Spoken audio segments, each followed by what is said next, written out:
Hello, everybody. Hey, this is John Finn. And if you're seeing this, then you are on the House Church Without Walls International channel on YouTube. And so I want to get right into talking about house church and some of the things about it. One of the things that you can tell a person is still thinking in the auditorium thoughts has to do with how to start a house church. And let me say it this way, don't think about starting a house church, think about the relationships.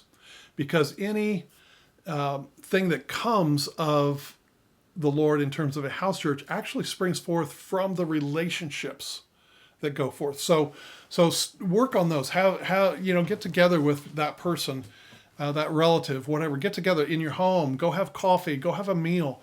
Invest in the relationships. Then from the relationships, oftentimes comes, hey, come over to my house Friday night. We'll have some dinner. We'll talk about the Lord, maybe studies, share some things that the Lord has taught me, and that's how many house churches start. Just with the family, friends, neighbors, or coworkers. And it's informal. It's not like you want to go plant house churches. It's that you are investing in the relationships. It all springs from Acts 2:42, which says that they were steadfastly. Now that's an important word, steadfastly. That means they applied themselves. They were purposeful about it and intentional in their gatherings.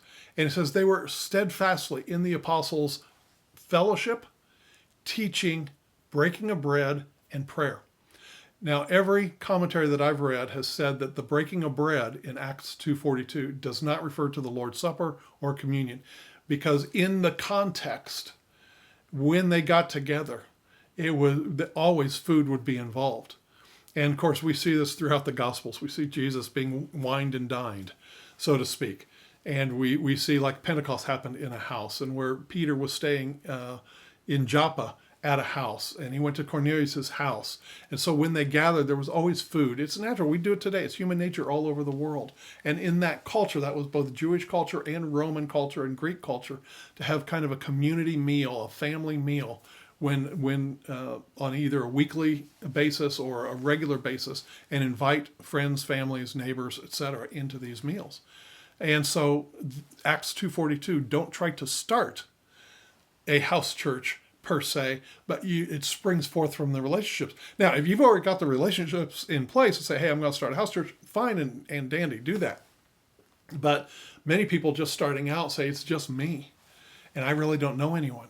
What do I do? Well, I would advise you to go to friends, family, neighbors, coworkers, people you know that are floating or in between church, or they attend church somewhere, but they don't really attend. They just go sometimes out of sheer boredom on a Sunday morning, or they like the worship, or whatever the case is, they're really not attached to them, and that. Not that you want to take anybody away from any other church that they're doing to lure them away. No, not that.